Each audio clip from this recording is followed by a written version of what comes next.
I want to take you back to a moment in your life that you didn't choose. Maybe it was the day you got laid off. Maybe it was the breakup you didn't see coming. Maybe it was when someone you trusted let you down. We've all been there. A moment we didn't ask for, a moment that broke something inside us. Now pause and think, what did you do next? Because that's the moment that defines everything. Not the moment of crisis, but the moment after. That split second where we either take ownership or we don't. You see, life is messy. It's unpredictable. It doesn't ask your permission before throwing change at you. That's not just how life is. That's how it's supposed to be. The real question isn't whether you'll face difficulty. The real question is, what story do you choose to write with what you've been handed? There's a mindset that changes lives instantly, not in theory, not eventually, but the moment you choose to adopt it. It's the mindset of ownership over circumstance. Let me explain what that really means. We've been raised in systems that reward us for staying in line. We're told that if we do the right things, life will reward us back. Get the degree, get the job, get the approval. But life doesn't play by the rules we imagine. And when things go wrong, our first instinct is to point outward. It's my boss. It's the economy. It's my upbringing. It's bad luck. And look, those things matter. Your environment influences you. But it doesn't define you. What separates the fulfilled from the frustrated isn't what they've gone through. It's what they do with what they've gone through. It's not about denial. It's about direction. You can acknowledge pain and still choose power. Ownership says, this happened, I didn't choose it, but now it's mine to deal with. That changes everything. Because when you take ownership, you stop being the victim of your story and you become the author of it. Let me tell you about a man I met once at a workshop. Let's call him Carlos. Carlos had been through hell. Childhood trauma, financial collapse, addiction, and loss. When he stood up to speak, you could feel the weight he carried. But his voice didn't shake. His hands didn't tremble. He spoke with a strange kind of peace. And he said something I'll never forget. I spent 20 years waiting for someone to save me. Then one day I realized I was the only one coming. That was the day everything changed for him. You see, ownership is not a concept. It's a decision. A decision to respond instead of react. To lead your life instead of just living it. To stop waiting for life to get easier and start deciding that you will get stronger. It doesn't mean you're to blame for everything that happens. It means you're responsible for how you rise from it. There's a quiet kind of power in that. Because when you stop assigning blame, you start reclaiming energy. And energy is the fuel of transformation. Think about it. How much time have we all wasted ruminating on the why something happened instead of focusing on what now? Ownership is the shift from explanation to execution. It says, yes, that was unfair. Yes, I wish it was different, but I'm not waiting anymore. I'm building. I'm choosing. I'm moving forward. It's uncomfortable, yes, because once you accept that you're in charge of your life, you no longer have excuses. But that's also where your freedom begins. When you take ownership, you start showing up differently in relationships. You stop expecting others to complete you and start meeting them from a place of wholeness. You start setting boundaries. You start leading with integrity, not insecurity. In your career, ownership makes you proactive instead of reactive. You stop waiting for direction and start creating impact. Leaders are not those who have the most power, they're the ones who take the most responsibility. Even in your health, your mindset shifts. It's no longer about discipline forced from outside. It becomes a matter of internal alignment. This is my body, my mind, my energy. I will care for it not because I have to, but because I choose to. That's the kind of mindset that moves mountains. But let me be clear. Ownership is not a one-time choice. It's not a motivational burst. It's a daily decision. Every morning, you get to decide, will I hand over my power to my circumstances or will I reclaim it? And every day you choose ownership, you strengthen your identity. You begin to see yourself not as someone life happens to, but as someone who shapes life, even in the storm. We don't become powerful when we win. We become powerful when we refuse to give up in the face of things we can't control. That is what builds character. That is what builds peace. That is what builds a meaningful life.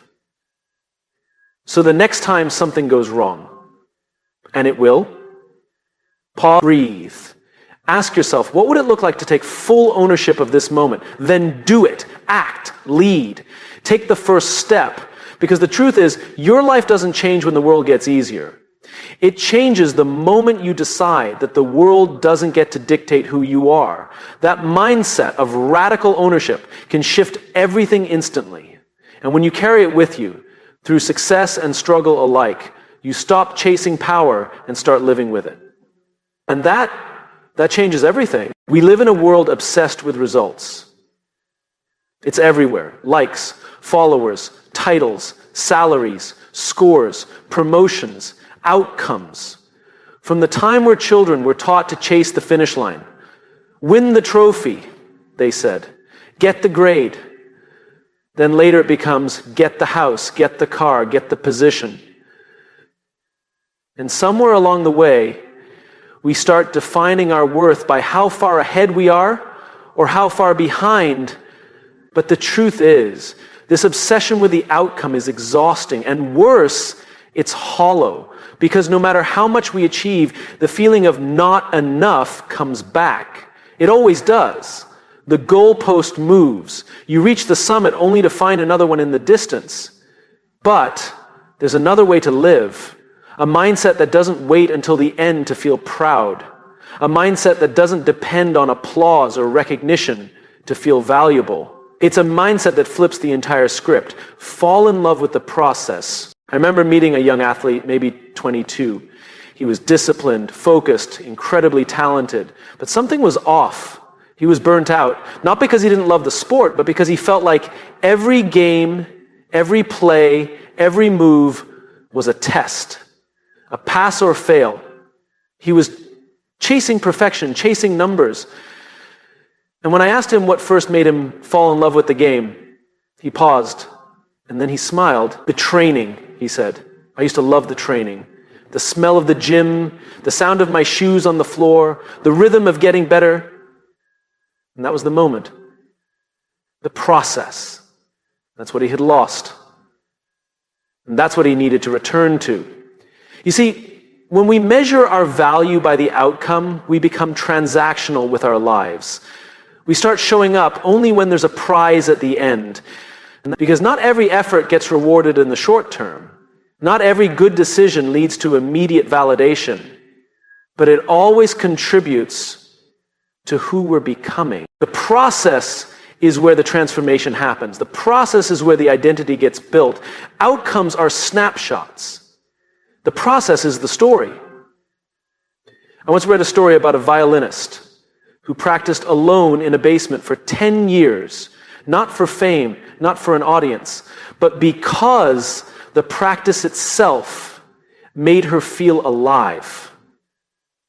The outcome wasn't guaranteed, but the process, those hours of focus and flow, that's what shaped her. We need to stop asking, what will I get if I do this? And start asking, who will I become if I keep doing this? It's a different question. And it leads to a different life. When you fall in love with the process, you're no longer fragile. You don't break down every time progress is slow. You don't quit just because recognition is delayed. Because you're not working for a moment, you're working for meaning. Think about the people who consistently grow, who build, who improve, who become leaders worth following. They have something in common. They've learned to find joy in the effort itself. The result is a bonus. But the work, the journey, that's where they come alive. And yes, it's countercultural. because culture says, don't waste time unless it guarantees success. But that mindset kills passion. It kills curiosity. It kills mastery. Some of the most meaningful achievements in life take years before they bloom. And if we're only obsessed with the fruit, we'll never commit to planting seeds. There's something sacred in waking up each day and deciding to show up, even when no one is clapping. There's something noble in practicing when no one is watching. There's a quiet strength in devotion, doing the right thing, not because it's easy or fast, but because it's right. We all admire those who stay the course, the ones who push through when it gets boring, when it gets hard, when the reward isn't obvious. But here's the truth. They aren't superhuman. They've simply chosen to fall in love with the work. And that mindset protects them from discouragement, because their sense of purpose isn't tied to outcome, it's tied to effort. In relationships, the same principle holds. It's easy to get caught up in expectations. What do I get out of this? But the real beauty is in choosing to be present, to serve, to grow together, not because you're owed something, but because it's worth building. Love, like mastery, lives in the daily practice. In business too, the process matters more than the promise. You don't build trust overnight. You don't build impact in one move. The businesses that last are the ones that commit to integrity in every decision, even when the numbers aren't immediate. They know something others forget. Process compounds. Devotion to process builds character. It creates emotional resilience. It teaches patience, humility, consistency, and grit. Those are the qualities that change lives, not overnight success. I get it. Results matter. They do. But they're only part of the picture. The bigger part is who you become in pursuit of them. Because the truth is, most people don't fail because they're not talented. They fail because they didn't commit long enough to the process that would have unlocked that talent. When you shift your mindset from outcome to process, your entire relationship with growth changes. You start seeing every setback as a lesson, not a loss. You start seeing each day not as a test, but as a training ground. You start to trust the slow burn. And over time, something magical happens. The results start to come not because you chased them. So the next time you catch yourself asking, what's the point if it's not working yet? Remind yourself, this moment is the point. This repetition, this effort, this focus. That's where greatness is born. If you want a mindset that will change your life immediately, choose this one. Stop chasing the trophy. Start honoring the training. Don't measure your day by what you achieved. Measure it by how fully you showed up to the process. That's where the change begins. Not someday, not later, now. There's a pattern I've noticed over the years, one that shows up in athletes, artists, entrepreneurs, students, leaders. It's this subtle, dangerous waiting game. They tell themselves, one day I'll be confident. One day I'll feel like I'm ready. One day I'll step into who I'm meant to be. But here's the hard truth. There is no one day. There's only now. The people we admire most aren't waiting for a moment of transformation. They're acting from it before it even arrives. Most people are stuck in a loop. They believe they need to achieve something before they can become something. Once I lose weight, I'll feel healthy. Once I get the promotion, I'll feel like a leader. Once I launch the business, I'll be an entrepreneur. But that mindset traps you because you're always reaching, never becoming. The mindset that changes everything immediately is the opposite. Instead of chasing the outcome, you adopt the identity. You don't wait to feel like the person you want to be. You decide to become that person now. Let me tell you a story.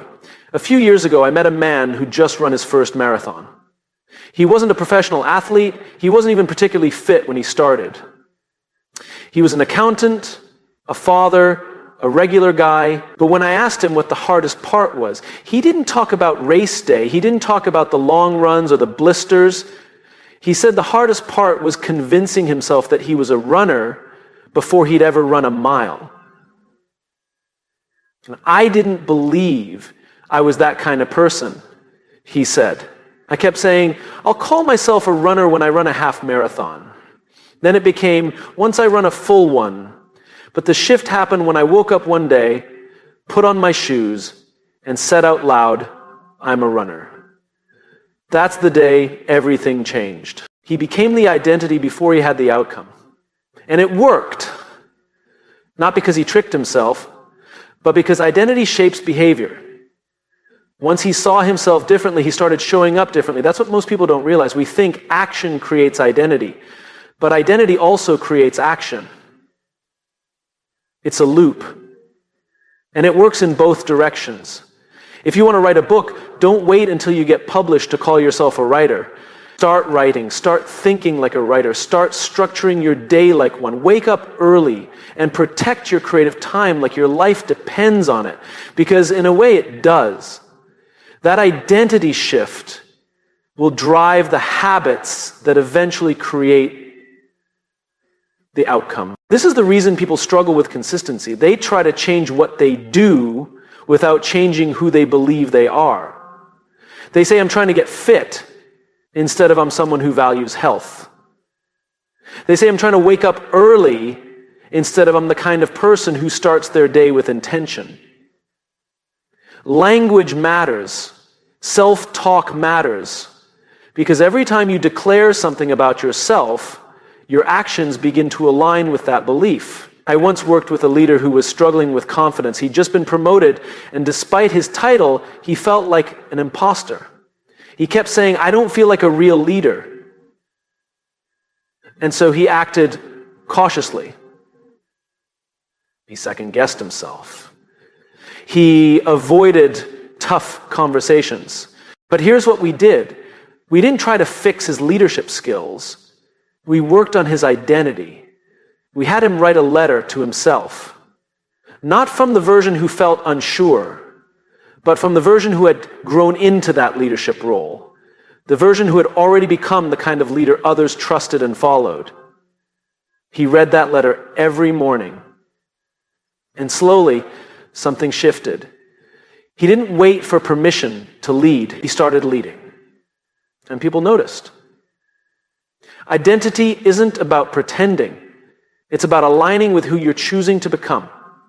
You don't become successful and then feel worthy. You decide you are worthy. And that identity fuels the actions that lead to success. This mindset shift is immediate. You don't need to wait until the world sees you differently.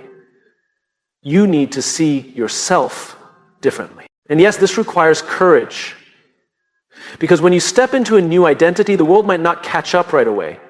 People might still see the old version of you. They might question your change. That's okay, because you're not doing it for them. You're doing it for who you're becoming.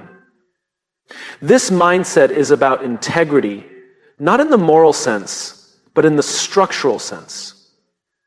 Wholeness, alignment. When your thoughts, words, and actions all reflect the identity you've chosen, life begins to feel lighter, clearer. You don't waste energy pretending. You're not chasing, you're expressing. So what do you do with this? You ask a simple but profound question. Who is the person I want to become? Not the job title, not the bank balance, but the kind of person. And then you start behaving like that person today, before the accolades, before the evidence, before the outcome. Because becoming isn't something you wait for, it's something you live. You start eating like someone who loves their body. You start working like someone who takes pride in excellence. You start speaking like someone who values clarity and truth. You show up like someone who already believes they belong. And over time, people will begin to treat you that way too. Because they're responding to who you are, not who you used to be. This mindset changes lives. because it eliminates the gap between now and later. It replaces waiting with becoming, and that is powerful. So whatever goal you've been waiting to pursue, whatever version of yourself you've been postponing, stop waiting. Step into it. Let today be the day you stop saying, I will be, and start saying, I am. Because the moment you adopt the identity of who you're becoming, you begin to act like them. And once you start acting like them, it's only a matter of time before you become them. And that, right there, is when life changes. Immediately, when something goes wrong, most people do the same thing. They point the finger at others or at themselves. Sometimes both. We default to judgment. We analyze, criticize, and pick everything apart. And we do it not because we're bad people, but because it gives us the illusion of control. If I can find someone or something to blame, I can make sense of what happened. But judgment doesn't help us grow. Curiosity does. There's a mindset shift that, once embraced, changes the entire direction of your life. It's the choice to be curious instead of critical. And this one shift, it can unlock opportunities, relationships, even self-worth. Because curiosity invites learning. Criticism shuts it down. I remember watching a young leader deliver a presentation that didn't land. The data was solid, the preparation was there, but the room didn't respond. Afterwards, he came to me, head down, voice low. I blew it, he said. I knew I wasn't good enough for this role. I stopped him right there, not because he was wrong to feel disappointed, but because of the story he was telling himself. He wasn't reflecting, he was attacking. So I asked him a question. What if instead of asking yourself, what did I do wrong, you asked, what could I learn from this? He looked up, confused, but something in that question made him pause, made him breathe. And in that moment, something cracked open. Not because he suddenly had all the answers, but because he created space to find them. That's what curiosity does. It creates space. Judgment closes doors, curiosity opens them. When we lead with criticism, we create fear. Inside ourselves and around us, people shut down. Growth becomes risky because the cost of getting it wrong is shame. But when we lead with curiosity, we create permission. Permission to ask questions. Permission to explore. Permission to not know yet. Curiosity turns failure into feedback. It transforms discomfort into discovery. It takes the pressure off performance and puts it on progress. I've worked with organizations that thrive on curiosity. You can feel the difference the moment you walk in. People ask more questions than they give answers. Leaders say, I don't know, and mean it as a strength, not a weakness. Mistakes don't end careers, they spark conversations.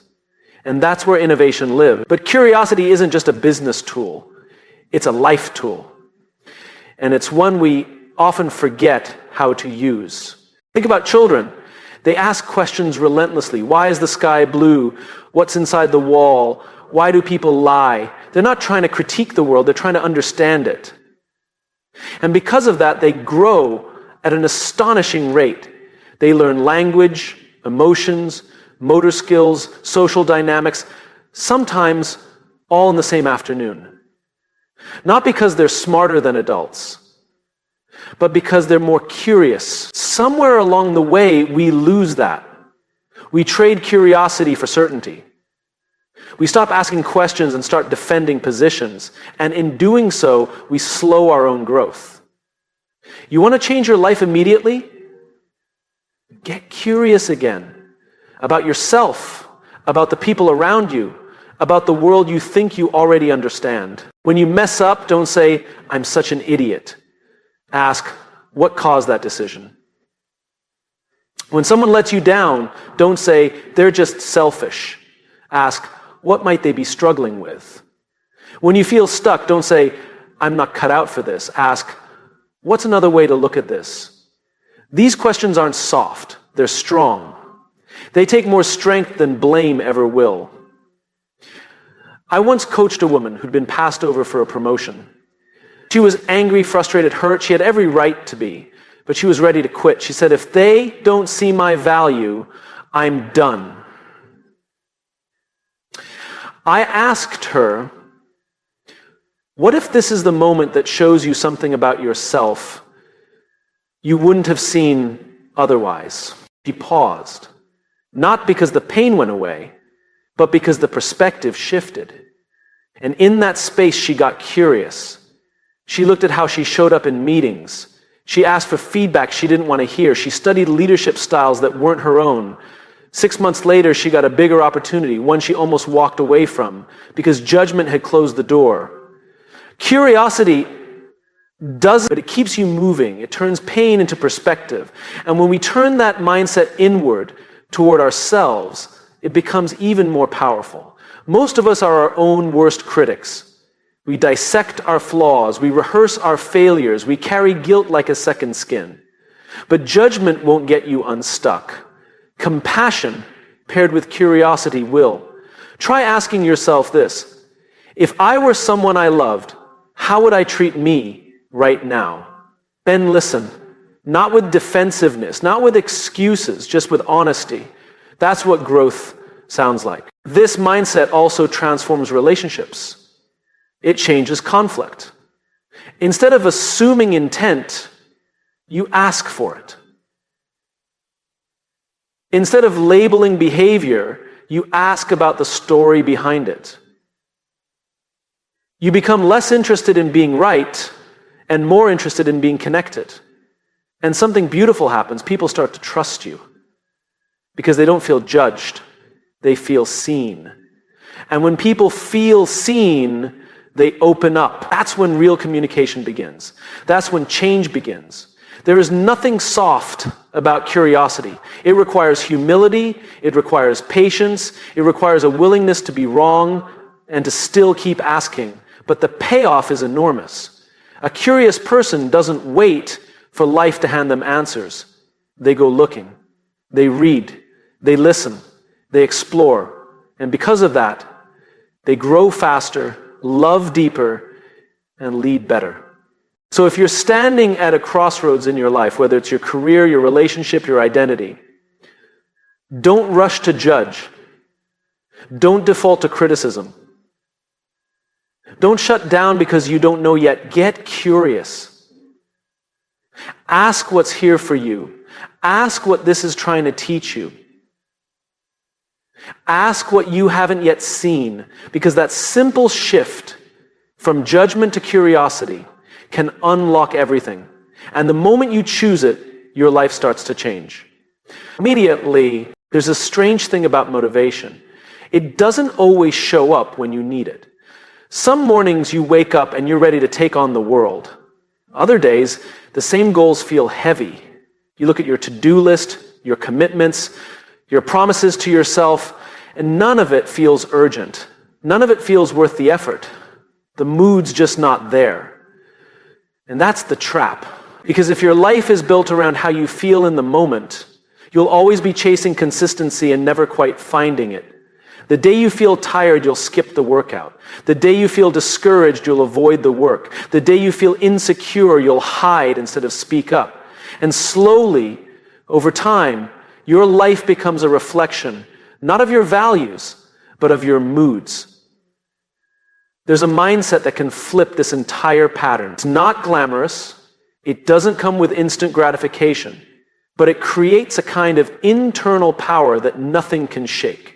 It's the mindset of living by values, not moods. I once sat with a founder of a growing company who told me something simple but profound. He said, I don't trust my feelings in the morning. I trust my commitments from the night before. It stuck with me. Because it's so easy to feel like your present mood is the most honest version of yourself. But it's not. Your mood is just a snapshot. Your values are the story. When you live by values, your actions aren't negotiable based on how your day's going. You're not at the mercy of emotional weather. You know who you are, what matters to you, and how you want to show up, even when it's hard, even when it's boring, even when no one's watching. It's the difference between the person who says, I'll be there if I feel like it, and the one who says, I'll be there because I said I would. One is a servant to comfort, the other is a servant to integrity. I met a woman years ago who trained for a triathlon while raising 2 kids, working full-time, and recovering from a serious injury. I asked her how she stayed consistent. She didn't talk about energy or motivation. She said, I decided that being disciplined was a way to respect myself. Her value was self-respect. That's what she showed up for. Not the medal, not the applause. Her decision to train every morning had nothing to do with how she felt at 5 a.m. It had everything to do with who she wanted to be. We underestimate how powerful it is to build our lives around principles, not goals, not moods, principles. Think about trust. It doesn't come from one big emotional moment. It comes from consistency, from being reliable, from showing up the same way regardless of the mood you're in. The leader people trust isn't the one who's most charismatic on their best day. It's the one who holds the line, who treats people with respect whether they're feeling confident or exhausted. You become dependable not by managing your emotions, but by submitting them to something greater, your values. And the same goes inward. The way we talk to ourselves on our bad days says more about our character than anything we do on our good days. If your value is kindness, that has to apply even when you're disappointed in yourself. If your value is courage, it has to show up even when your knees are shaking. That's what integrity looks like. Not perfection, but alignment. Living by values doesn't mean ignoring your feelings. Feelings are important messengers. They reveal what you care about. They tell you where something's off. But they're not always reliable guides. They're visitors, not rulers. Values are the foundation you stand on while your moods pass through. And here's the beautiful part. The more you live by values, the more stable your life becomes. Not boring, stable. You know what you'll do when the pressure's on. You know how you'll treat people when things go wrong. You know how you'll show up when no one's clapping. It's why people with strong values often appear calm in chaos. It's not that they feel calm, they're just anchored. And when you're anchored, you don't need every situation to be perfect. You bring your stability into the storm. I worked once with a team that had been through massive disruption, layoffs, reorganization, leadership changes. The teams that survived weren't the ones who had the best systems. They were the ones who had values they practiced out loud. Transparency, respect, adaptability. They reminded each other every single week what they stood for. And that culture kept them from falling apart when everything else did. Now bring it back to your life. What are your values? Not the ones you think sound good, but the ones you actually want to live by, the ones you want your future self to thank you for. Write them down, 1 sentence each. And then the harder part. Build your days around them. If your value is growth, keep learning even when no one's grading you. If your value is courage, speak the truth even when your voice shakes. If your value is integrity, follow through even when it's inconvenient. If your value is compassion, stay kind even when you're frustrated. That's how transformation begins. Not through some lightning bolt of inspiration, but through quiet alignment between what you believe and what you do. The people who change the world don't feel like heroes every day. They feel doubt, they feel fear, they feel exhaustion, but they keep showing up anyway. Because their lives aren't built on how they feel in the moment. Their lives are built on who they've chosen to be. You can choose that too. Right now, without changing your job, your title, your bank account, or your surroundings. You can choose a mindset where values win over moods, where direction beats distraction, where who you are is more important than how you feel.